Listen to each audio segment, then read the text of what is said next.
Hi there, my name's Jim, this is Loopy, and welcome to this week's episode of The Property Font. Coming up in today's episode, we'll be having a look at some of the drivers behind the most recent interest rate increases, some of the impacts that's beginning to have on homeowners, mortgage holders, you name it. Also a bit of a deep dive into the word that's on everybody's lips at the moment, that by way of inflation, CPI, what's put us in the situation that we're in today, what does the future hold, and then finally thought we'd have a bit of a look at the rental market, particularly in Sydney and Melbourne. Been some very interesting news coming out of that as well. So if any of that, all of that sounds interesting to you, stick with us for the next 15-20 minutes or so and look forward to going through all of that with you.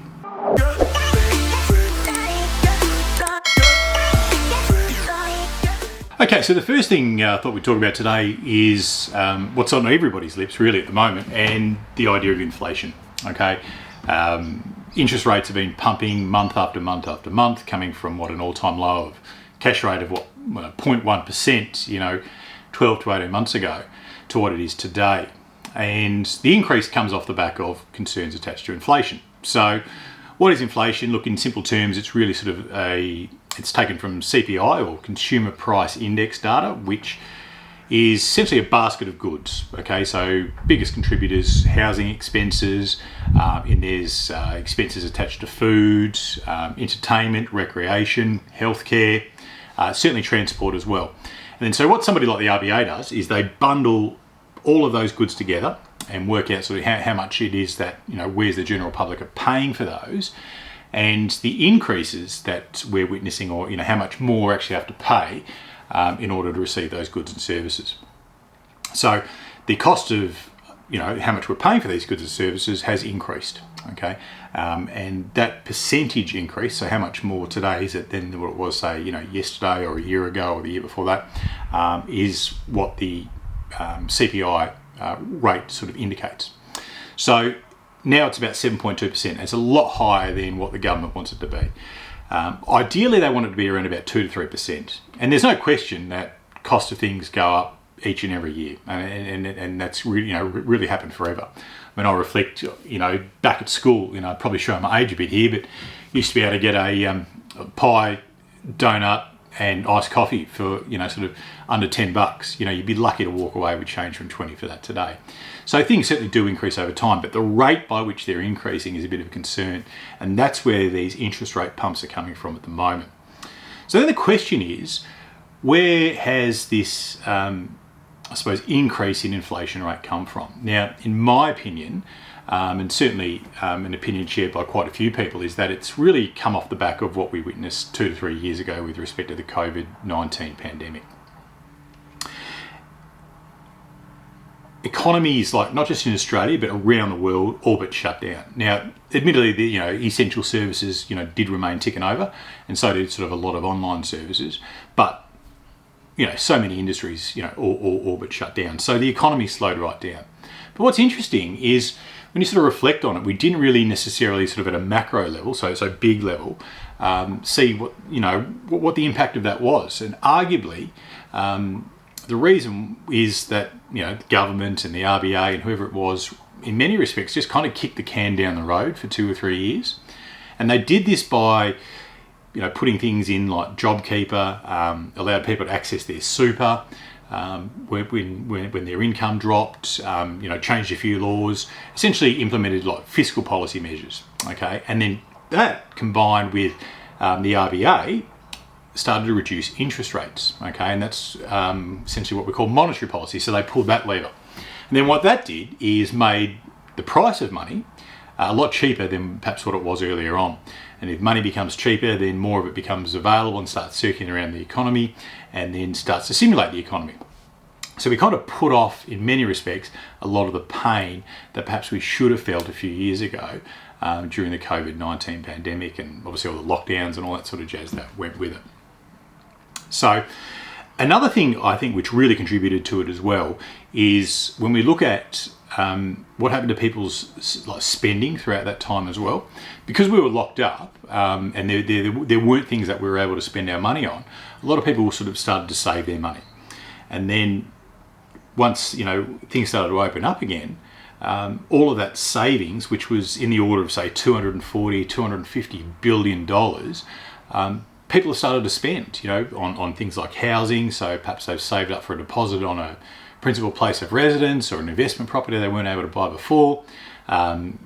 Flash new TVs, and of course the other big one has been travel. I mean, people have just been jet setting around the world because they've been cooped up for so long. So you've had $250 billion worth of money just kind of dumped into the economy. And like I think with anything, like when you increase the supply of something, particularly money, and then the subsequent demand for goods and services that go with that, but the supply of services which people are buying remains relatively constant.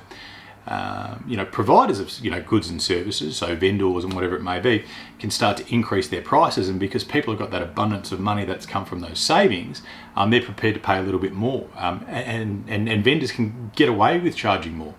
And then so essentially this is what's really begun to happen with this CPI and inflation element, and the pent up demand, with the $240 billion worth of money that was just kind of sitting there. Just meant that like suppliers were able to charge that much more, and then the goods. So the price of goods and services, which we sort of talked about a little bit earlier on with respect to the basket of goods that make up CPI and inflation data, started to increase, and that's why we're starting to see those inflation increases. So the RBA is obviously trying to wind that back, and of course the big issue is what happens if inflation gets too high. Then essentially what happens is your currency becomes completely devalued. I've got an image up here in front of us now. You may have seen things like this where people are walking down the street with a wheelbarrow full of cash, and in actual fact it's probably only worth a couple of dollars because their inflation rate's been so high, their currency's devalued so much. And going back to that example that I talked about before, like $10 today certainly doesn't buy as much as $10 would have bought you, sort of 10 or 20 years ago, whatever it may be. So it's kind of like that idea, that concept, but to the absolute nth degree. So what's the RBA doing about it? Well, of course, they're starting to pump up interest rates. The question is, though, whether or not they're doing it too aggressively, or perhaps whether or not they should have, they shouldn't have made them that low a few years ago, and getting back to that idea of, kicking the can down the road. And so as these interest rates begin to increase, then the cost of money, so, being able to borrow by way of interest rates begins to increase. They begin to draw essentially money out of the economy, and then the economy starts to slow down. And then hopefully the demand for these goods, will begin to reduce. And then suppliers won't be able to, charge the inflated prices contributing to inflation that they've been able to do over, say, the preceding, 12 to 18 months, 24 months, which has contributed to these, super high inflation rates. And I think another thing to, recognise at this point when we're talking about it is that the interest rates don't just reflect mortgages. Okay, companies will of course borrow money for expansion, for buying new equipment, for hiring new staff, all that kind of stuff. So by lowering interest rates, you're pumping money into the economy, not just with respect to housing, but like with obviously, across the board, and then that sort of flows into all the different sectors and then kind of stimulates it, and then, gets what they call GDP, or, gross domestic product, essentially the productivity of our country. So Australia starts to go up. And then obviously long-term, standard of living improves and so on and so forth, because we've got more money to spend, the government's got more money to spend, and obviously, ticks on from there. But not to go too deep into that today, but essentially that's where we're coming from with respect to the inflation. Okay, so having spent a little bit of time just getting our heads around inflation and CPI, and obviously, perhaps where a lot of these interest rate increases are coming from a regulatory and government point of view,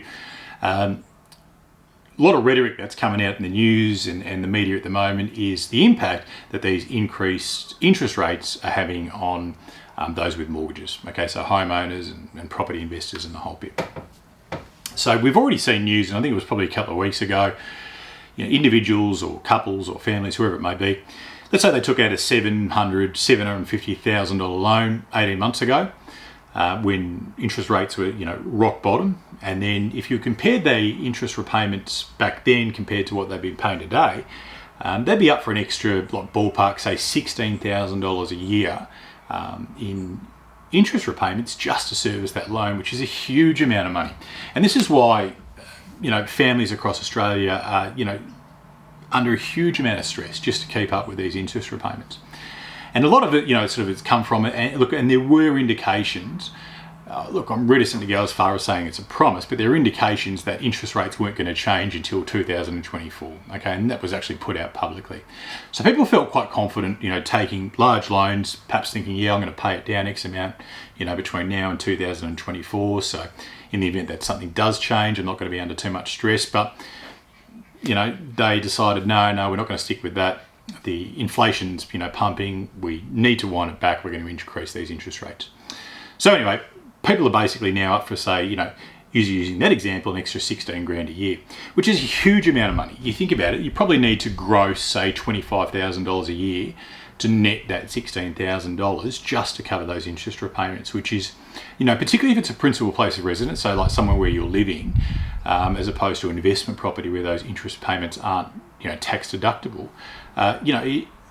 You can see how it's really impacting household budgets. And then the other thing, of course, is, the cost of household goods is going up as well. And this kind of gets back to this other thing which we sort of talked about a little bit earlier on, with respect to inflation rates, and perhaps whether or not increasing interest rates is the best tool at the moment based on the type of inflation that we're dealing with. So, because you can kind of have, demand, driven inflation. So, inflation coming from, us, trying to spend too much money, buy things, and ultimately driving up the prices of goods. Or you can have, say, supply side, driven inflation, where the cost of goods is increasing because the costs associated and attached to supplying them are actually beginning to increase. So, you think about like the war in Ukraine and the impact that it's having on, shipping containers and getting stuff sent from, other parts of the world and all that sort of jazz. By the time it gets here in Australia, because of all those additional costs that are attached to it, the price of those have actually gone up. So increasing interest rates perhaps isn't going to impact supply side. Sure, it will impact demand side, but it's not necessarily going to impact supply side that much. And anyway, so this, this extra 16 grand, look, you can knock out as much smashed Avo or wind back your Netflix subscriptions as much as you want, but you're not going to be in a position to find an extra, say, $1,500, $1,600 a month just to service those additional costs. So, which kind of brings us on to the main point of this segment, and this is this term that's being used, and the mortgage cliff. So you would have probably heard it a lot in the mainstream media. We're getting to a position where we're about to fall off a mortgage cliff. So what does that mean? Well, basically, when it comes to, say, getting a loan, okay, on say a home or an investment property or whatever it may be, you two types of loans you can get. So you can get a fixed rate loan, or you can get a variable loan. So a fixed rate loan means that you are locking in a rate for X amount of time. Okay, so it could be 3 years, really probably no more than 5 years. And in doing so, you're taking a punt. And the punt is that, okay, so let's say I lock it in at 3%, and then the Reserve Bank, say with their cash rate, decide to increase interest rates.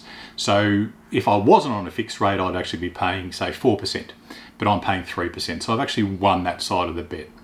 But if interest rates were to go down, I'm still fixed in at that 3%. So rather than, say, paying the 2%, which I could be if I was on a variable loan, I'm stuck paying the 3%. So I lose that side of the bet. So they're kind of like, so when you move into a fixed rate loan, you're taking a bit of a punt. There's a bit of a risk associated with it. And of course, with the variable, then your loan is pegged to essentially the cash rate. So what the RBA puts out, and then the bank bolts on what they call, say, like a hurdle rate on top of that. So, what their cut is. So the cash rate's 2%, well, then the bank will bolt on, say, 1.5% to cover their costs and deliver their profits and all that sort of jazz that goes with it. So let's wind back to this idea of the mortgage cliff. What does it mean? Well, they've estimated, say, 800,000 mortgages across Australia at the moment that are on a fixed rate. And that fixed rate is coming to an end throughout the course of this year, and perhaps a large portion of that over the next couple of months.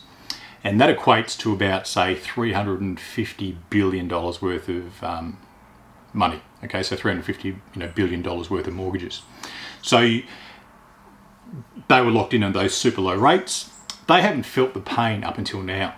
And then so what's going to happen is once they fall off the fixed rate, they're going to have to start paying they'll have to say refinance, and then they won't actually get access to the same rates that they could get 18 months ago. So using that example of say that $16,000 on a $750,000 loan, they haven't had to find that 16 grand up until yet. So up until now. So, but at some point when these fixed rate loans come to an end, these households are going to be in serious amounts of stress. So essentially, this is what they mean by a mortgage cliff. Okay, so we're getting to the end of all of these fixed rates. The pain that's being felt by households at the moment, has been spread out across those with variable loans. But then there's going to be a huge group of people, like in one big whack, they're going to have to find this money. And it's going to have a huge impact. I mean, people may be in a position where they're forced to liquidate and sell their house because they can't service the loan repayments on it anymore. And that's not just say for principal place of residence holders, but also for investors as well. Now, investors are in a bit of an interesting situation, and that kind of brings us on to the final segment of today, with respect to the rental issues that are happening in, particularly in Melbourne and Sydney at the moment, in that what they're able to do is pass on those rental increases to tenants. Okay, so their interest rates on their investment properties have gone up. Okay, so let's stick with that example of say $16,000 a year. They are in a position where they can actually pass on those additional costs to renters. So renters are still going to be picking up the bill. So they may not be under as much, say, financial duress or stress as those whose mortgage is directly attached to their principal place of residence. So that's really where it's all coming from. Okay, so continuing on, final segment of today, talking a little bit about the impact that all this is having on the rental market. So, as I made mention earlier, landlords are really in a position to pass on those increased interest rate costs, linked to the mortgages that they have on these investment properties to tenants. And look, we're seeing like silly increases happening, particularly in Melbourne and Sydney. I read an article just this week. I think a tenant received a letter and they're up for say an extra $600 a week just to service, just to keep their rental. And the thing is, like landlords, and because of the state of the market at the moment, are in a position to do this because there is such a shortage of housing. Like in probably a more open market where there was an increased amount of supply, then they wouldn't be able to do that. So imagine if I said to you, yep, I'm putting your rent up, $600 a week. Well, you basically tell me to, and then you'd go and find somewhere else, which isn't, increasing at $600 a week. But because there's such a supply shortage, you've got nowhere else to go. So you're really kind of stuck, having to absorb those costs. So until we're in a position, look, and I know we've got a huge amount of construction in the pipeline, like housing coming through, which will alleviate some of this, certainly over the next couple of years, but it's not solving the problem right now. So, tenants are really stuck between sort of, a rock and a hard place where they're going to have to absorb this. The national vacancy rate, sort of, across the country, is around about 1%, which is incredibly low. And then it's even lower in some of these major metro regions and desirable regions, like where people want to live because it's close to work or it offers lifestyle opportunities or whatever it may be. So, landlords are actually able to do that. So much so that rental inflation has increased something like in the ballpark of around about 10% over the last 12 months. And that's even higher than inflation. And you sort of think about that when we go back to what we talked about earlier on with respect to our housing costs, that kind of, link into the CPI, that, link into the inflation rate, which, feeds back into the RBA increasing interest rates to kind of, push that on down. 10% is a huge cost. And look, there's an expectation that this is going to continue to happen, probably like right through until June. And then really, the question is how many more, interest rate increases have we got over the next few months? Other sort of, major things that are impacting their tenants are the cost pressures. that are linking into this. So they're not just kind of getting the increase in rent coming from above, but there's the increased cost pressures attached to, transport costs, the cost of food, health insurance. I heard on the radio this week, some people are paying, in excess, of an extra, say, 35% just for the home and contents insurance. Now that's for owner occupiers, but certainly, renters who pay home and contents insurance as well are absorbing and seeing those increases in costs. The other thing is, gas prices increasing. There's an expectation of, something like 18% this year and then 4% next year and whatever it may be. So how long can this go on for? I think is the real question. And look, there's no doubt that the increase in inflation, the response by way of the RBA with respect to interest rate increases, which have been so aggressive, is going to all come to an end at some point in the next few months. But anyway, stay tuned. If you like today's content, by all means, like, subscribe. I like to get a few bits of content, shorter pieces, of course, out throughout the week. So stay tuned for those updates. And of course, head on over to propertyfont.com.au, leave your email, and I'll get some exclusive content out to you as well.